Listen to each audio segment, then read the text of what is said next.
Hey, Heath Mullikin, Mark Whitman. back again with the YouTube edition of the Double Dropkick Show, where we talk about things on here that we don't cover on the podcast. In particular, breaking news. So, Is it okay if I move? yes, you can trying move. to tell me where to sit. I just wanted to... You can move, yes. You're fat, and I'm fat. And us... We got it on widescreen. I understand.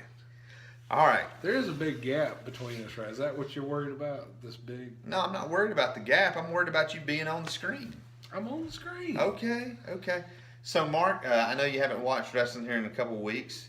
I'm a Mark. And so Monday, the news is basically a kid reports on Facebook that Brock... If you can't trust a kid on Facebook... like, here's the thing, though. You were telling me, like this guy, he's had the scoops. Where's he getting his scoops from? I really don't know. Is it from the same place? Because I ain't even been watching wrestling, but I knew Goldberg was coming back. Well, no. But he I can't remember the... I can't remember what the scoops were, but last week he had gotten some WWE... He had gotten some things right that other people had gotten wrong. Like what? I think everybody else was saying, oh, they've got it, Ziggler's retiring because they've already sent this out to the TV station. He's like, nah, Ziggler's going to win. And I told you that, and I ain't even been watching it. you don't even know who Ziggler is. You're supposed to be wearing a pink Ziggler No, shirt. I could have told you Ziggler. You know how I knew Ziggler was going to win? Because everything that they were telling me was, and even Ric Flair was on his podcast saying, yeah. I don't know, I heard Ziggler's contract was up. His contract's Yeah. up. Can I, And I've been watching wrestling for 30 years, and I understand how to build an angle. And they did a great job of that. Yeah, they did. But we're going to talk about that another time. The angle we're talking about, and I watched all of Monday Night Raw waiting for Lesnar and Goldberg. And so the word is out now. Paul Heyman issued the challenge to Goldberg. The word is they're going to wrestle at Survivor Series. I'm just going to say, you and I, on one of our episodes, we overdubbed the Goldberg-Lesnar match from WrestleMania 20. And boy, it sucked. It really did. I don't know that in any... Is there any way for these two guys to have a good... They may. I mean, watchable match? For me, I ain't watched wrestling since before Clash of the Champions. I didn't like Goldberg then. I still don't like Goldberg. It does not affect me watching wrestling one way or the other if he comes back. Yeah. I just hope they don't. I hope he doesn't beat Lesnar. That would be the stupidest thing in the world. Yes. To bring back a guy that hadn't been there for 10 years to beat a guy who's only there 4 times a year. Yes. But clearly they've laid this plan out. Their next big star has got to beat Lesnar. I agree. It doesn't need to be some guy that they're He's just 50 bringing back. years old. Just bringing back. And I don't think that's what's going to happen. But But I think wouldn't this be is surprised. a Hogan Warrior situation where they're bringing him in so that Lesnar can get his win back. Yeah, I was watching another. I was watching Wrestling with Redbeard. He was sharing his thoughts on this, and he was like, how many people watching today? How many kids?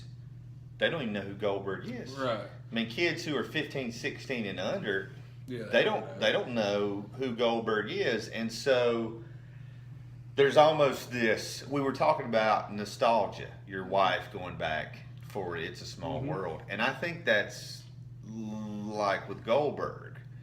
There was. Do you think? Wait, can I write that down? Heath thinks that bringing back Goldberg That's not what I is said. done for nostalgia.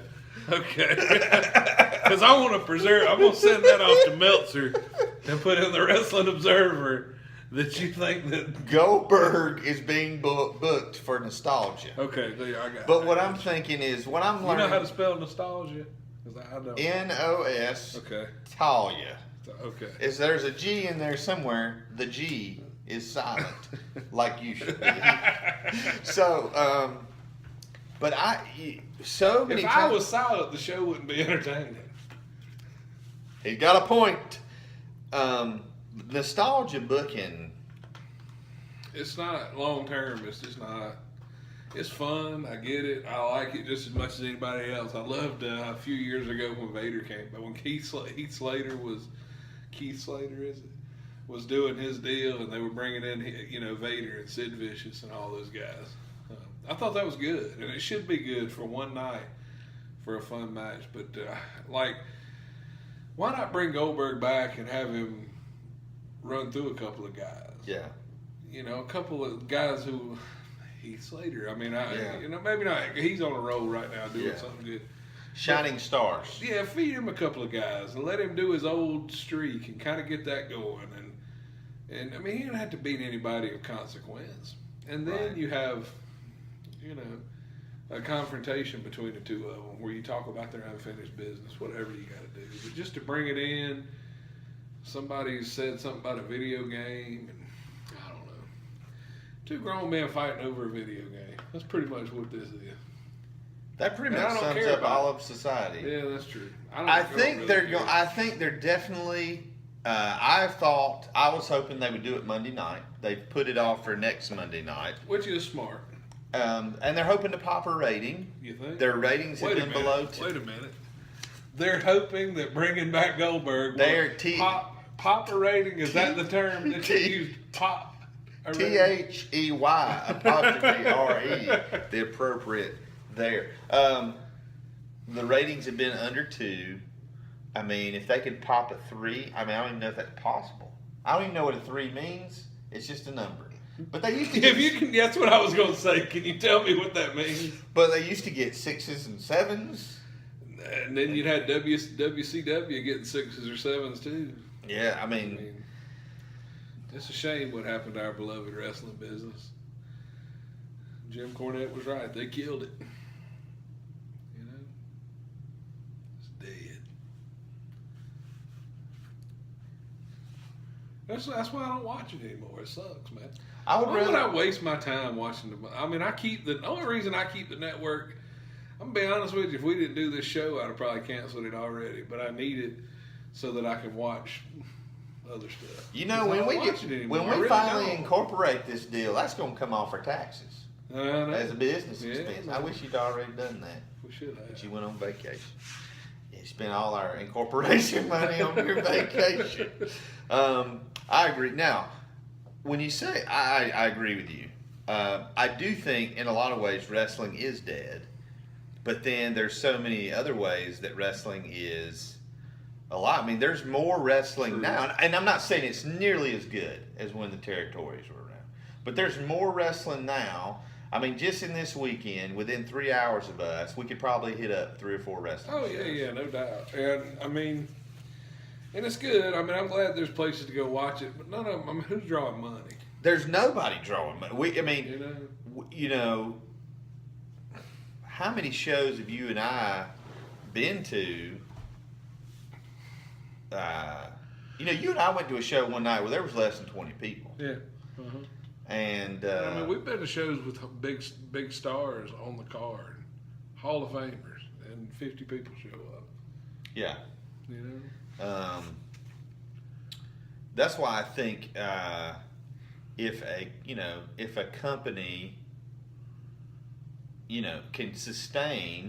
can run once a month and draw 150 to 200 people, that's a sustainable with the right sponsorship. That's very sustainable. Yeah. And especially if you're trying to be fair to your workers. I think there's a lot of places guys are just working for free just to try to get, because they're working with their friends or they're working for their friends, and they're thinking, this will get me some exposure. It's just different. It's different than when you used to be in the business, isn't it? It's different. It's different. It's just different. That's all. It's just different. It's just different. It's just different. Good. It's all good. She's Good little promotion. Good little promotion. Good little show. Good little promotion. Well, by the way, we have to record an episode where you said you had some stuff you want to get off the chest. I was going to do that on our 150th episode. Well, let's just make that our 150th episode that you can check out. at doubledropkick.com. But right. Go download us on Stitcher and iTunes. Just go search for the Double Dropkick Show.